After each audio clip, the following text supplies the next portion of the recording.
Welcome all to this webinar series for students organized by Mumbai Network of English Teachers and technical support by MNET Connect. Over to you, Renu ma'am. Thank you, sir. Good evening and welcome everyone, dear teachers, students, and the speaker of the day, Ms. Renita Augustine.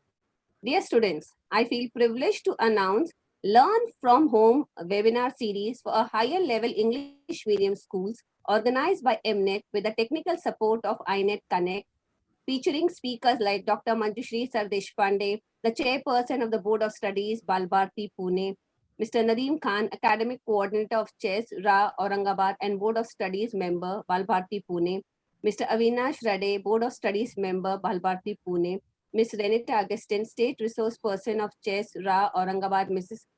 Vinita Nair, Resource Person of English New Syllabus and author of various academic and non-academic books of English Department, Ms. Sylvia Francis, State Resource Person of Chess, Ra, Aurangabad. Learn from Home webinar series started from 4th of August 2020, that is today, and it will continue till 21st of August. It will be telecast daily except Wednesdays and Sundays, and it will be on at 6 p.m. This series will provide a wonderful platform to know and understand your English activity sheet. I request participants to be a part of this series that would guide them to deal with the English activity sheet according to the state board norms and criteria. And today's speaker, we have Miss Renita Stephen Augustine. She's teaching in the Holy Cross Convent High School, Akola, since 15 years. She's teaching English and Social Studies for Standard 9 and 10. She's a recipient of District Best Teacher Award 2019-2020. She has worked as a resource person with Yashada for English, working as a state resource person for Chess, Ra, Aurangabad. She is working as a writing committee member of Chess, Ra, Aurangabad. She has also worked as a resource person for Revised Syllabus Training Program. She is a member of the Planning Committee of English Online Project run by the State Institute of English for Maharashtra, Aurangabad.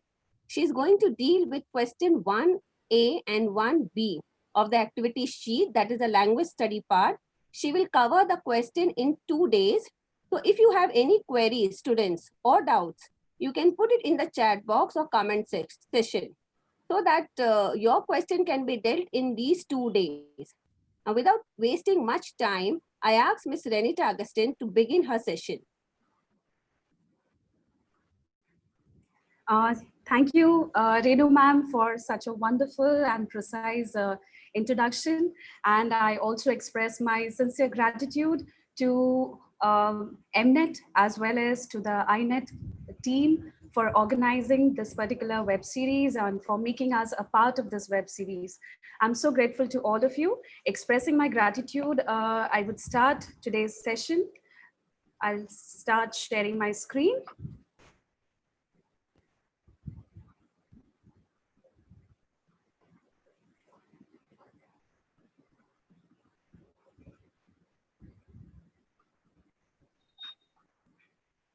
Renu ma'am, can you help me? Is everything clear? Yes, everything is clear. Thank you, ma'am, so much. So, dear students and my dear teachers who are here today, I'm very grateful to all of you for joining this particular series for the session. And I hope that you will have a wonderful time. And thank you so much for sparing your precious moment with us today. Let me start with a small question for our dear students.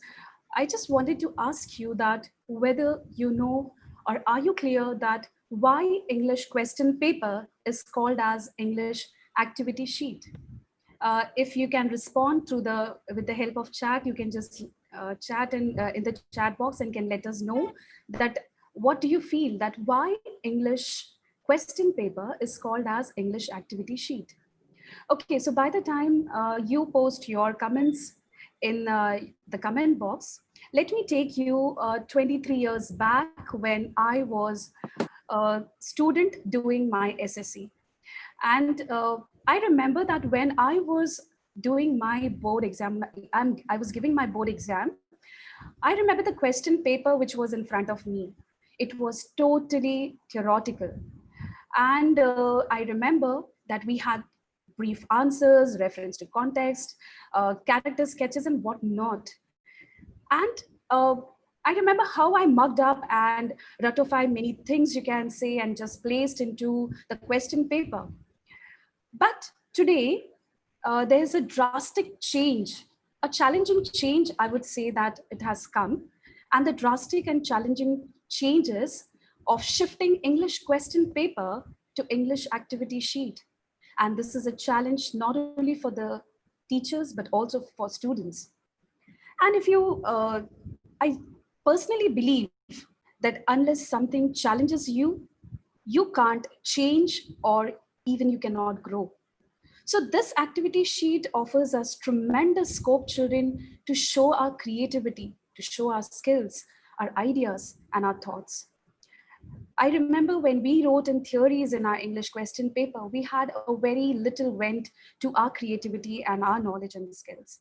But today, this activity sheet, it's just like, it's for you people who are active students, you can say, who can always show up their skills, who can always show up their different creativity through the paper.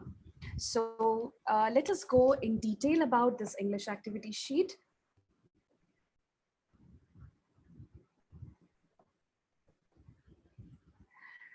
So if you see, there's a format of activity sheet in front of you, which you might be aware about. Let me roll you down through this activity sheet again. We have total 6 sections, or you can say the whole activity sheet is divided into 6 questions. So you have section 1 as your language study, which will consist of question 1A and B, both depending upon language study, which we are going to see in detail today, and that will consist of 10 marks. We have section 2 as textual passages, where you will have 2 scene passages for comprehension, again for 10 marks each. Then further you have section 3, that is your poetry section, where you have question 3A as scene poem for comprehension for 5 marks. And you can say poem for appreciation for 5 marks again. Then section 4, you have question 4A as unseen passage for 10 marks and summary of the same unseen passage for 5 marks. After this, we have, developing of writing skills. So section 5, where we have letter writing for 5 marks again, and we have question 6A and 6B consisting of information transfer. As we have a choice there in information transfer, verbal to non-verbal, non-verbal to verbal. Then we have view and counter view, or you have option as speech for question number 6B, which consists of again 5 marks. And finally, you have question 6, that is, section 6, that is question 7A, expand the theme, or in option, you have news report. And you have question 7B, that is develop a story or narrate an experience. So total, if you see children, your paper activity sheet is of 80 marks, and you have time for 3 hours to solve your activity sheet. Now, let me show you section-wise marks distribution. So here, according to the skills, we have divided this. So if you take your first section, language study, it's for 10 marks, then your textual passages for 20 marks, your poetry section for 10 marks, non-textual passages for 15 marks, writing skills for 15 marks again, and then finally creative writing for 10 marks. So totally it is summed up to 80 marks.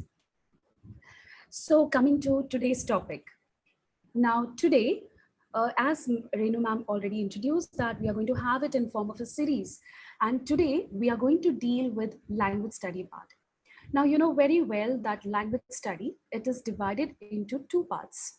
So if you see question 1A and question 1B. So question 1A is simple activities for 4 marks and medium activities for 4 marks. That means question 1A will come for 8 marks. And then we have question 1B as challenging activities, that is for 2 marks. So total, your first section, children, and my dear teachers, we all know that it's for 10 marks, language study. And you know that this language study plays a very important role in our question paper, because this is the place where you know that you are going to have a scope for scoring in your language. Now, what about the nature of language study? So how it will be based? So if you just look at the screen, you will find that language study activities, it will be based completely on your course book, children. There would be no questions coming from outside the textbook, but all whatever grammar or whatever vocabulary, everything will be based on your course book. Your activities will be totally isolated and they will be not contextual. That means that it will be like coming individually, you can say. It won't be related to somewhere, or it won't be, you can say, like in form of two sentences which are joined, you can say, or like many times you can say that it's correlated. So they will be individual activities for you, isolated completely. Then these activities will be vocabulary and certainly grammar based. And also these activities will be offering to you understanding, knowledge, skill, and application. So this will be tested particularly in your language study. Now let us go in detail about simple activities which we are going to deal today particularly. So if you see that we have number of simple activities here, and out of this you will be having any 5 given to you, and out of 5 you have to solve any 4. So there will be 5 activities in front of you. So you have to solve, you have to choose any 4. This will be 1 mark each. Every activity will be 1 mark each. So that means 4 marks for simple activities. Now let us see that what all things will be here. The first one is like write about or write 2 compound words of your own. I'm just reading out right now, and then I'll be explaining every concept in detail. So write 2 compound words of your own. Then second is pick out an infinitive, gerund, present participle, and use it in your sentence. Third is punctuate the following. Fourth is finding out hidden words from the given word. Then next is make a meaningful sentence by using the given phrase, or sometimes even adverb is given and you have to make a meaningful sentence. Next is spot the error and rewrite the correct sentence. Next activity is identify the types of sentences. Next is complete the word chains of nouns, verbs, and adjectives. Our next activity will be form present participles or past participles in which the last letter is doubled. And finally, we have arranged the following words in alphabetical order. So out of these 10, or your, it's not limited that you will get only these activities, but this is the basic, you can say, which is set for simple activities. Apart from this, there can be more other simpler form of activities from your textbook. So you will get any 5 and you have to solve 4. Okay, now we are just going to have a brushing of all the things what you have and how board expects you to write, where your marks are going to get deducted, or where you have to be careful, how you have to, be careful, like when you write, particularly your answer sheet. So let's start with compound words. Now, the question will be like this way, like it will be asked that write 2 compound words. So you have to write 2 words, and that will be for half mark each. So I hope that everyone knows about compound words. The name itself says compound means formed from 2 different words, right? So when 2 words are used together and you get a new meaning, it's called as a compound word.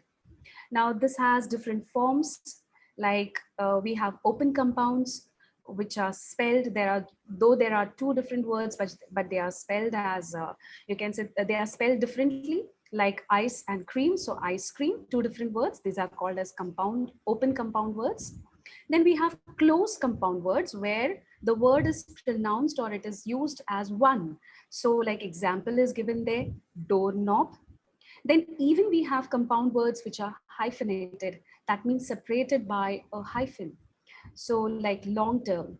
Okay, and even sometimes we have compound words which consist of more than 2 words, like mother-in-law. So I would always suggest that when we know that compound words is a part of our activity sheet, I think that we should prepare a list of 10 compound words and keep with us, so that whenever it comes in exam, we just write it down and we get a chance to earn 1 mark. There are some more examples of compound words in front of you. You can see that how two different words are combined and made into a new word, like pan and cakes, pancakes, chalk and board, chalkboard, and so on. Okay, then dealing with our next topic, that is punctuate the following. Now, there are certain things which you need to remember here. First of all, we are from our lower classes, we are learning about how to punctuate any sentences. You know that we need to use quotation marks, we need to use commas, apostrophes, capitalization, full stop, question marks, exclamation mark, and so many, like whatever punctuations are there. So we have to use that according to the sentence. Now, you have to remember that whatever punctuate the following you're going to get for your exam, it will be from your textbook. So the sentence will be textual. Now, it comes for 1 mark. So we at least expect that you put 4 correct punctuation mark. So when you put 4 correct punctuation mark, you earn 1 mark completely. Many times, there are more than 4 punctuation marks in a sentence. So we expect actually that you should know everything and you should write it properly. But still, if you write or if you give 4 punctuation mark properly, you can earn 1 mark each. Like I've just taken 2 examples for you, which is from your textbook. The first example is, you have never heard of buck. Now, you can see that the sentence is having no punctuation mark here. So the way how we expect you to write for your board exams or for your paper is this way, like how it's written. You can see how it is highlighted with red color, right? So we have started because somebody has quoted it, somebody has said it. So we started with double inverted commas. Then we started with capital letter. And you can see that there's a proper noun there. So that's why even we have turned that proper noun as we have used capital word for the proper noun. Now, children, there are simple tips which you can use when you punctuate the following. See, we always know that if there is a quotation, then we have to start it with double inverted commas. So always open double inverted comma and closed up inverted commas should be your priority. If you feel that this is quoted, or you can say this is said, or this is, you can say, in direct speech, so you need to use quotation mark. And depending upon the type of sentence, if you feel that this is a question, it's an interrogative type of a question, you need to put a question mark. If you feel it's like you come to know that it's an exclamatory sentence, so you need to put exclamatory mark. So these are basic things which you should not forget. And particularly when you have proper nouns, we know that even proper nouns should start with capital letters. So these are, some small tips which you can use to earn your mark. Starting, that the first letter when we start, the first word when we start, so it has to start with capital letter. So these are the things which you should always keep in your mind to earn the marks. Then we have second example here, that what do you mean as the king? So again, there are more than 4 punctuation mark, but we expect that at least 4 punctuation mark you use so that to get 1 mark. Okay, now a little bit of, you can say a little vast topic here. That is the question which comes. I'll just show you that how the question comes in the exam. So there are some certain examples what I have written here, that what is the way how it comes in exam. So sometimes this particular question comes in this form, like pick out the verb and state whether it's transitive or intransitive. Then sometimes it comes state whether the underlined word is finite or non-finite. Or sometimes it can come state whether the given underlined word is a participle or gerund. Or even it can come in this way, change the underlined word with gerund and rewrite the sentence. Or also they can ask you this question, pick out the infinitive from the given sentence. That means the topic, gerund, participle, and infinitive, it can come in this particular form. They can ask you infinitive to identify, they can ask you to underline or to identify gerund or to identify participles, or sometimes to change participle into gerund or gerund into participle or infinitive into participle. So there are various ways used by the paper setter to express or to put the question, you can say, in the activity sheet. So coming back to this, now I think we are well aware about finite and non-finite verbs, right? Let me brush up a little bit, not too much in detail, but little bit. So when we say about finite verbs, Renita ma'am, yeah, go a bit slow. That is from the chat box, I'm telling you. There's yeah, a request. okay, ma'am, surely. Okay, so talking about or speaking about finite and non-finite verbs. So I was saying that when we speak about finite verbs, okay, we know that finite verbs are the verbs like which will show you the action, right? But it will not show you the tense. And sorry, it will show you the tense. And when we speak about non-finite verbs, even non-finite verbs will show you action. But only difference between finite and non-finite verb is that both will show you action, but both are not going to show you the tense. Only finite verb will show you the tense. But non-finite verbs, they don't show you the tense. This is a simple trick to always keep in mind, that non-finite verbs, they'll show you action, okay? But they will not show you the tense. I have a very one good word used for non-finite verbs. They are like imposters. Imposters means they look like verbs, but actually they are not verbs. So here I have divided non-finite verbs as participles. We get it in form of participles. We have gerund and we have infinitives. Now, you know about participles, like past participle and present participle. When we speak about past participle, we know that there is use of ed, en, nt. These are the words you can say which we have, like you can see here in example, that is en, ed. These are the words. And when we say present participle, that is ing form. Always there will be ing, right? Now, even gerund, when we say, that is also ing form. So now what's the difference between participle and gerund? A very major difference, I would say.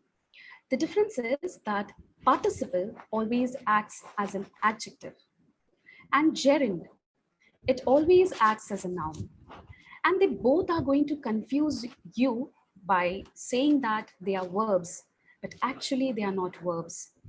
Participles, they'll do the work of an adjective, and gerund will do the work of noun. So if you see these examples which are here, like some example is here, like the drunken man, a ruined city, a misspelled word, a sleeping man, a dancing doll, right? So it consists of both your past participle and present participle. Like let me take example of a ruined city. So it is past participle. Then if I take a sleeping man, so it is present participle. Suppose I put it into a sentence that I have a dancing doll, right? So here dancing word, it's telling you something about the noun doll. That's why it's doing the work of an adjective. And so it's a participle. Now just have a look at gerund. Gerund will always show you, like it will act as if it's verb, but actually it's not verb, but it will do the work of noun.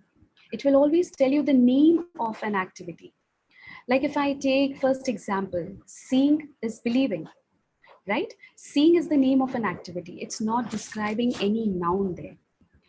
So it's just like that way. I enjoy studying coins.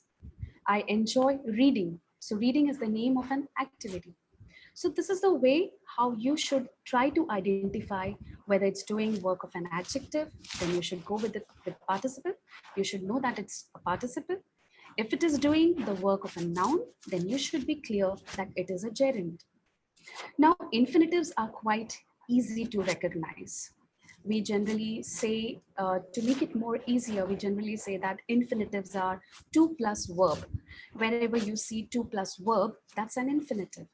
So if you take example, to play is the only thing Pari wants to do. once she finishes her exams.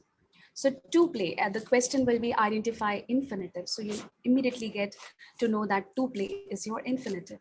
Now, according to the question paper, the first question is like, pick out the verb and state whether it's transitive or intransitive. Now, transitive, to go in a little bit about explanation about transitive, then it is a verb that will show you, you can say, or it will show you action, and transitive verbs always passes from subject to object. They'll always pass from subject to object. Whereas intransitive verb, action doesn't pass from subject to object. So if I take first example, it smiles and dances. Okay, you can put in your chat box what you feel, whether this is transitive or intransitive. So the first thing is you have to pick out the verb. You have to remember to pick out the verb. So yeah, here we have verbs as smiles and dances. And can you see that this verb, is it passing to any object? Is the action being passed to any object? I cannot see any object here. So I should be clear that these are my transitive verbs. When I take second example, we need collective actions. So your verb is need. So what do we need? So we need collective actions. So here your verb, the action is passing from your subject to object, right? So we should understand that this is, you can say like this is intransitive verb. So the first sentence was, it was intransitive. It was intransitive. Yeah, correct. And second one is a transitive verb. Okay, because action is passing from subject to object. Now let's take second example, the second type. State whether the underlined word is finite or non-finite. So the example is given in front of you. A rolling stone gathers no moss. Okay, so you should understand whether this is finite or non-finite. Just now we saw some types of non-finite, that is participles, gerund, as well as infinitive. So immediately you should understand that what it is. Okay, it is telling me, it is showing me action, it's showing me an action, but it is not telling me the tense. So it is non-finite verb. Okay, and in more detail, if you want to write, then you can write that this is a participle. Our next one is state whether the given underlined word is a participle or gerund. So example is friendship requires nourishing. So you have to just identify whether this is participle or gerund. So you need to like again go back to your memory that like whether it's, it is describing a noun, or whether it is showing you, it's telling you the name of an activity. So in that way you have to understand and you have to write down that whether it is participle or gerund. In your chat box, you can just give the answers, whatever answers. That's why purposely I did not write, so that you can just, you can just little bit activate your brains, and you can become little alert and you can write down in your chat box. Then we have change the underlined word with gerund and rewrite the sentence. So we have example here, his hobby is to swim. We know that this is infinitive. So we have to change this into gerund form and we have to rewrite it again, right? So I hope that you might have got infinitive means you can start it with like swimming, name of an activity. So you can write swimming is his hobby. So we changed infinitive into gerund. And last one, pick out the infinitive from the given sentence. So you need to go out and fight for it. So infinitive is very clear to pick out. That is your 2 plus verb. So search where is 2 plus verb and you can underline. Okay. Now always remember that when there are two questions summed up into one sentence, like in first case, pick out the verb and state whether it's transitive and intransitive. You have to divide it. You have to write, first of all, you have to show which is the verb. For that, you will have half mark. And to write whether it is transitive or intransitive, you will get half mark. Okay, our next topic is finding out hidden words from the given word. So this is, I feel like it's always very, children enjoy to do this. So the word, one example, what I have taken is tranquility. Now, again, few tips I would like to give you here is that whenever you see a word, you have to remember that you need to write down, first of all, 4 words for 1 mark. And secondly, whatever word you write, it should consist of more than 4 or 5 letters. Generally, what we do, we try to write sometimes some conjunctions, some prepositions, some article, we try to write it down. Like, let's take from this, you start writing a and an, or it, it. Okay, so we expect that you explore more about this word and you find out some more words related to it. Like if it is tranquility, some examples which I wrote here are like train, quilt, quail, ran, rail. Okay, so we expect that you have to use your creativity, you have to explore that particular word and write more and more. Instead of writing or limiting it to 2 words, you can say, or a word you can say consisting only 2 letters, like I said, an, it, or any conjunction or any preposition that you see in this, try to avoid that. Try to make a word of at least 5 or more than 5, or 4 or more than 4 letters. Okay, our next part is about making a meaningful sentence by using the given phrase. Now, sometimes we have phrase, or sometimes even an adverb is given to us. Now, let me tell you that when we, like when we go through the papers in the school and all, when we correct, so we teachers keep on insisting children that always you have to highlight the phrase, or highlight the word through which you are making your sentence. Like here, take example, have put fire into me. It's from your own textbook. So we just made a sentence. The teacher's words of encouragement has put fire into me to study harder, right? Now, after writing it, it will be always beneficial that we highlight the phrase. That shows a very good impression, you can say, and even the person who checks your paper, he or she also finds it quite easy to recognize that you have used a correct phrase, you can say, into the sentence. So remember that you underline it with pencil, okay, whatever is your phrase. One more example is there, like dropped out of. So due to his poor financial condition, he decided to drop out his future education. So to drop out, can you see that I've highlighted it? Okay. And here, children, it's not necessary that have put fire into me. So it's not always necessary that you start with the same word, like, or same form of verb. It changes according to your subject. You have to keep changing according to your subject. There is no, I would say that if you use have here, then it will become wrong. So you have to understand how, according to the subject, you have to change the verb agreement.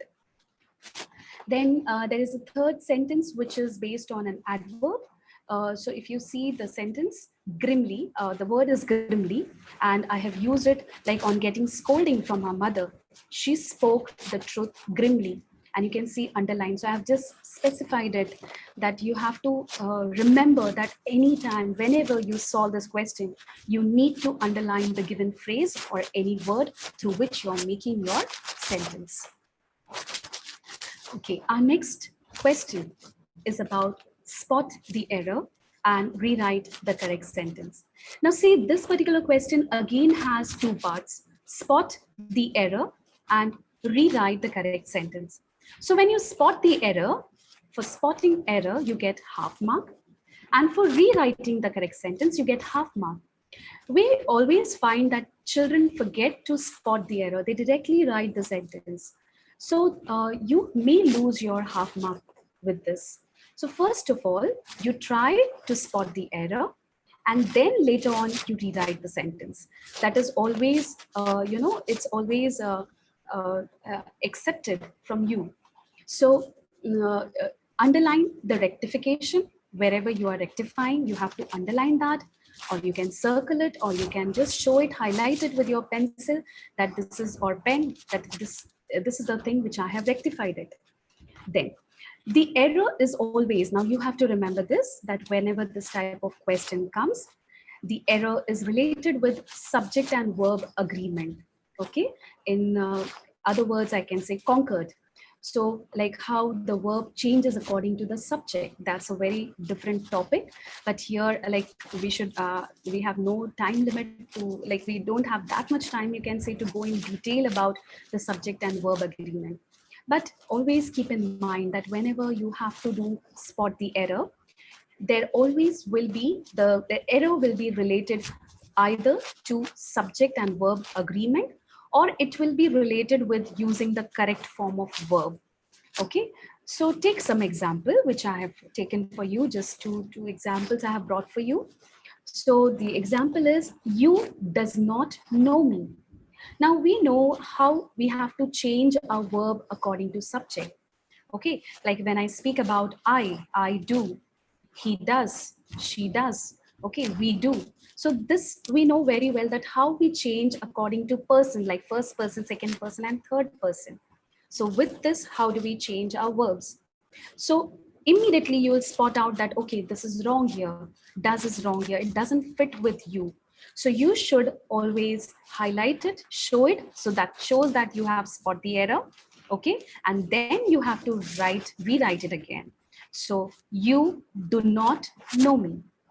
One more sentence. I did realized his words of wisdom. Now you know this very well, that whenever we have our auxiliary verb in past tense, particularly did, so our main verb need not be in past tense. So immediately you can again recognize that auxiliary verb here is in did, or helping verb is did past tense. So our next main verb should not be in past tense. So I did realize his words of wisdom. Now, third one I have kept for you. Okay, so you now try to find out that what you feel, that which is the error here. Okay, and you try to put it in your chat box, that what do you feel, which is the error here. So I think more and more people should take up sports as a full-time career. So you can just spot out which is the error, and you can correct and write it down in your chat box.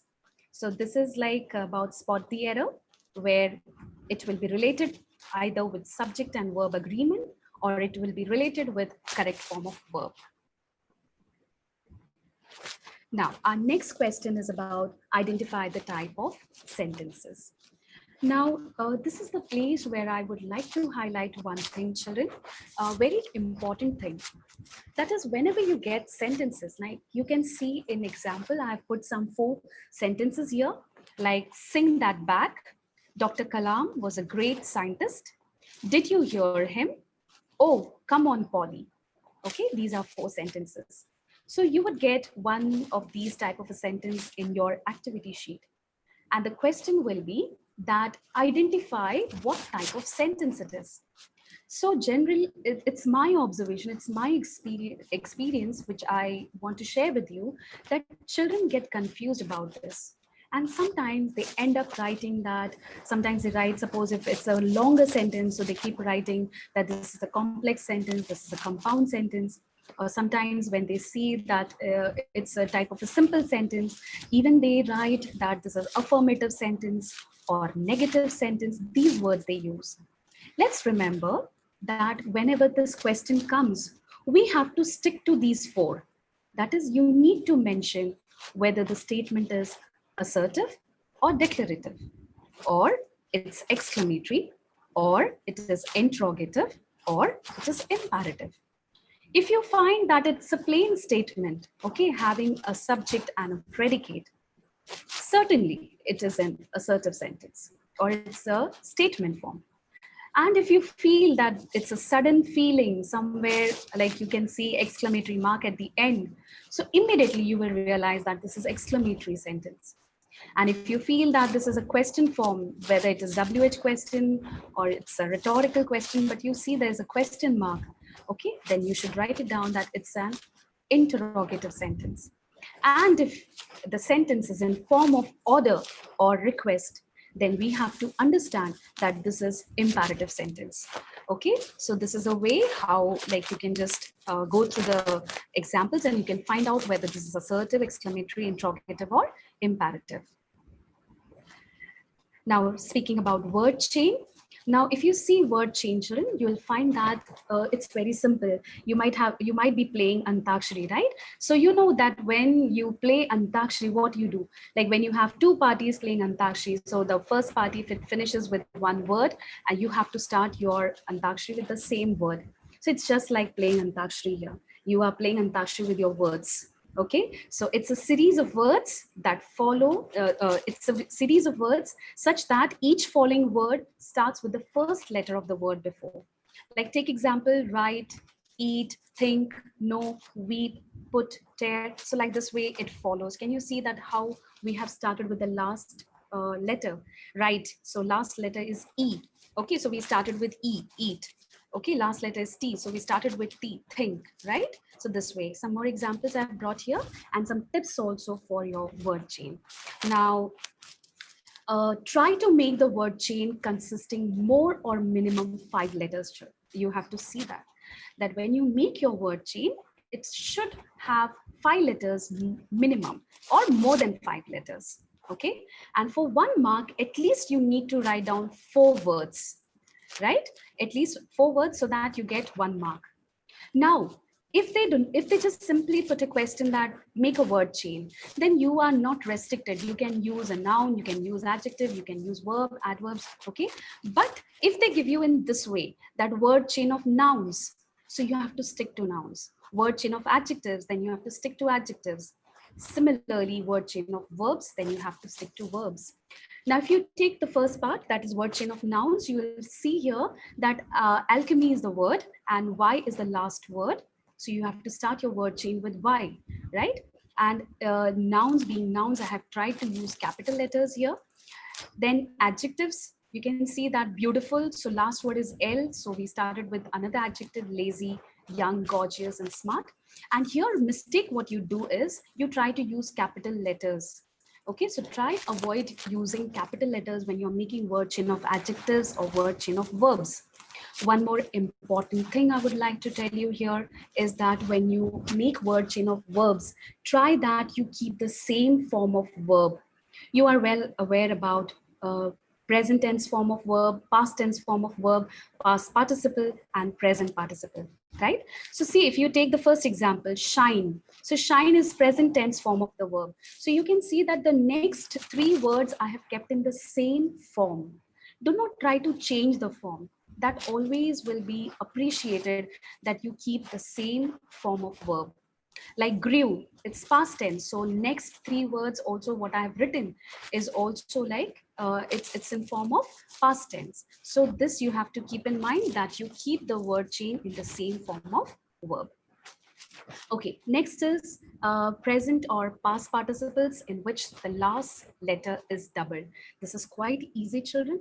You have to make your past participles or present participles where the last words are doubled. So I have kept some example in front of you. The first example is about present participle where the words are doubled. And see the way I have written, I did not directly write chatting. I wrote the root word and then I wrote present participle. So chat, chatting, knit, knitting, plan, planning. Same way, slip, slipped, ban, banned. That is an example of past participle, which is doubled. You can say the last letters which are doubled. So this is a very, you can say a simple activity where you can score. There are some more word building now, except whatever we saw in the simple activities. This also you can find in your course book of your 10th standard. Okay, so this also can come in your simpler activities. Like there is reduplication, where there is repetition of the root or stem word. You can see example, reduplication, example, okie dokie, Peter patter, chit chat. So they can ask you in exam, like to give 2 examples of reduplication. Write 2 examples of blending, write 2 examples of clipping. Okay, so reduplication, where you repeat your words, a root word with with a slight change, or sometimes you repeat it exactly the same. Then we have blending, where 2 or more words are combined and a new word forms. Like example, chill, relax, 2 different words, and it gives you chillax. Global English, so it gives you a new word, globish. Okay, then third part, you have clipping, where sometimes you reduce a word or one of its syllable, okay, or sometimes the part of it. Like see, example are advertisement. So we generally don't say advertisement, we say ads we say. Influenza, so we have reduced the word to flu. Refrigerator, we have reduced the word to fridge. Okay, and the last part is acronym, that is short forms. Like here you can see the short forms which are used, DOB, like for date of birth, NASA, CID, BBC. So you can get even this in your simpler activities. Coming to medium activities, today we will cover not all the medium activities, only a few medium activities, and the rest of the medium activities we will cover in our second session, which we are going to have on Thursday. So medium activities, now this will consist of 2 marks each, and it will come for 4 marks, children. And you will get, you will get 3 sentences, and out of 3, you have to solve any 2, and it will be for 2 marks. So what are the things which are going to come here is like homograph, homonyms or homophones. So they will give you like make sentence using to show the difference between homograph and homonyms and homophones, which we'll see in detail. Then direct and indirect narration. Then we have conversion of tenses. We have changed the voice where object or subject will be given to you and you have to change the voice. And next is word register. So let me show you homonyms and homographs and homophones. Let's see in short what is the difference between all these 3. So there's a very simple table in front of you which shows you the difference between homophone, homograph, and homonym. See the word homophone, it tells you the word phone, it tells you sound, right? So how to differentiate? So phone means sound, that means same sound. Spelling will be different, meaning will be different. To give you example, I can say M-A-I-L, male, and M-A-L-E, male. Okay, then regarding, suppose if one more example I want to give, I can say B-E-R-R-Y, berry, and B-U-R-Y, again berry. So it has same pronunciation, same sound, but spellings are different and meanings are different. To speak about homograph, now graph word is related to write. So you should be sure about it. That means here the spelling will be same, writing. Okay, so spellings will be same. Pronunciation or sound will be different, meaning will be different. Okay, and we have third one, like to give you example of homograph, I can say W-I-N-D, wind, and W-I-N-D, wind. So you can see spelling is same, but pronunciation and meaning is different. You can say L-I-V-E, live, and L-I-V-E, live.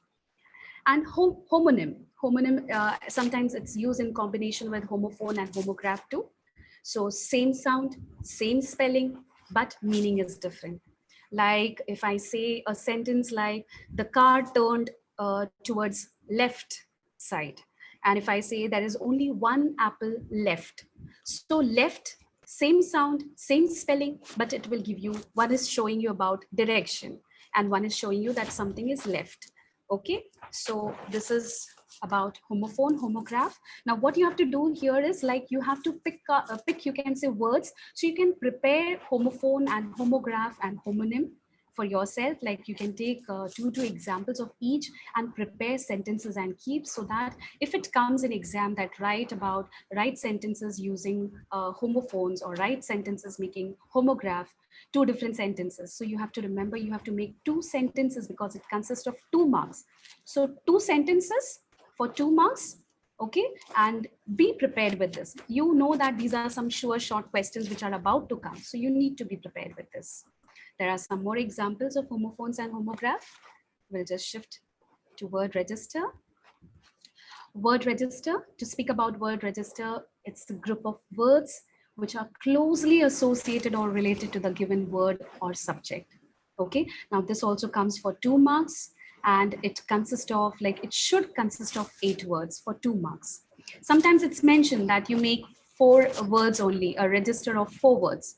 Okay, so you can restrict yourself to 4 words, but I always keep on telling students that for 2 marks, you need to write down 8 words. So one example is given to you, make a word register of 8 words related to hospital.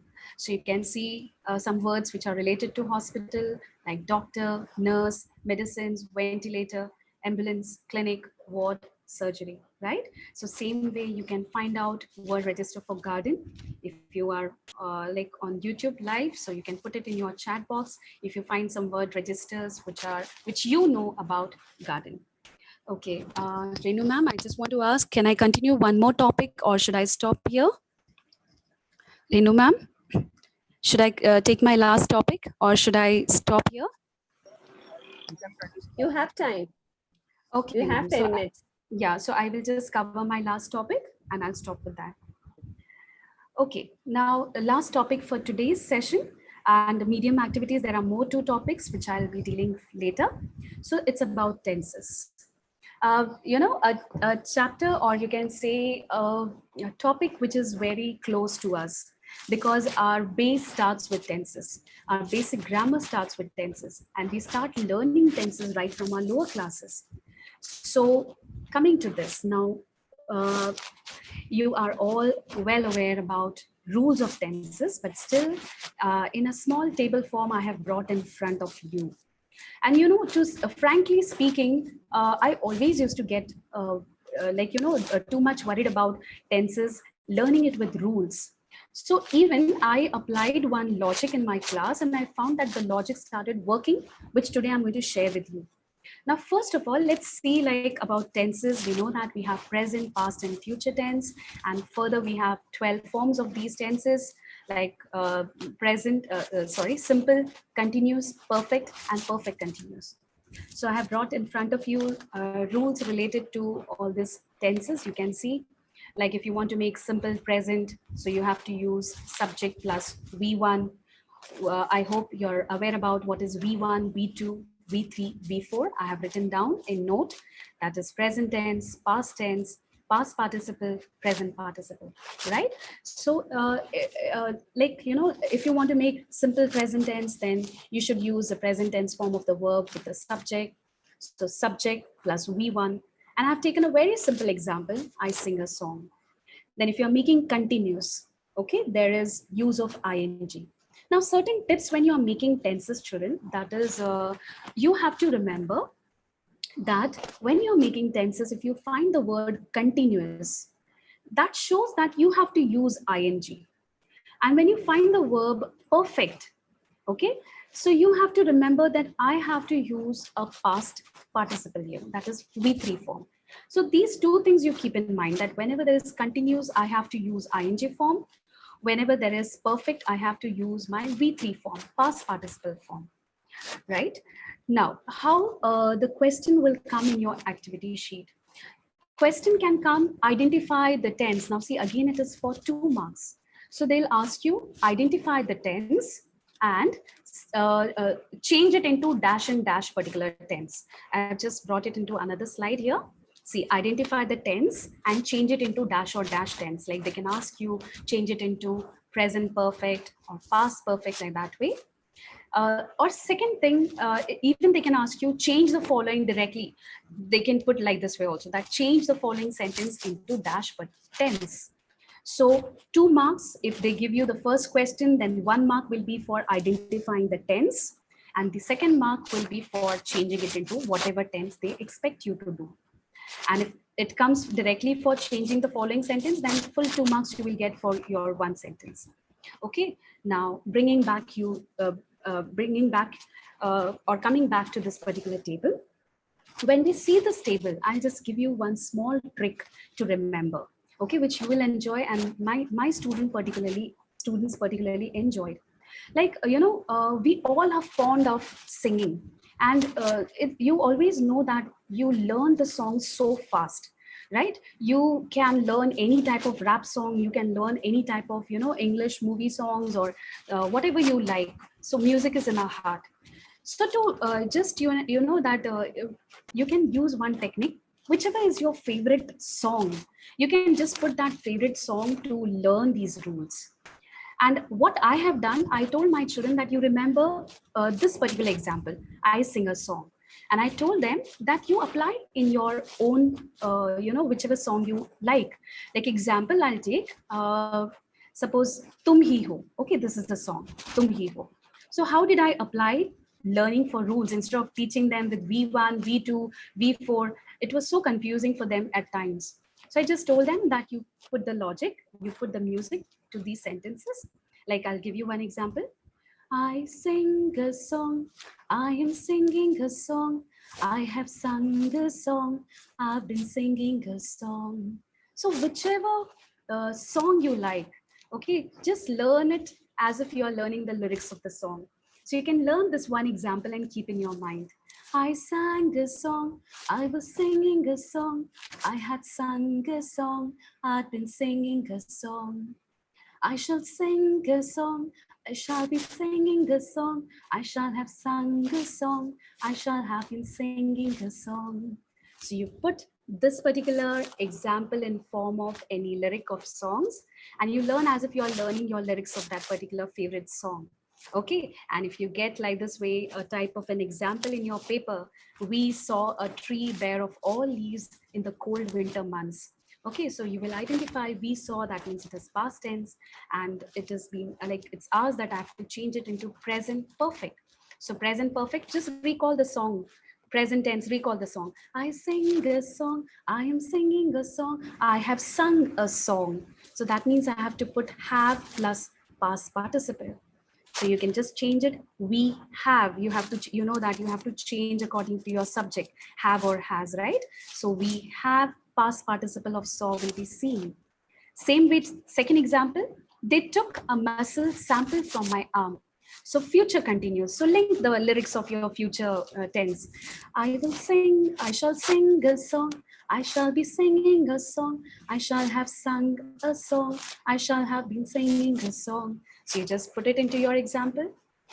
They will be. So I shall be, whatever it is, like future continuous. So shall be ing form, or will be ing form. So you, as you remember that particular line of your song, you can replace it in the sentence saying they will be taking a muscle.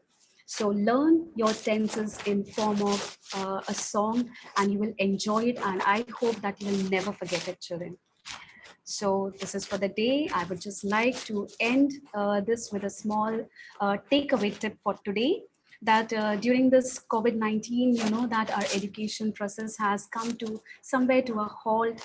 The learning and teaching process is not the way as we want it to be.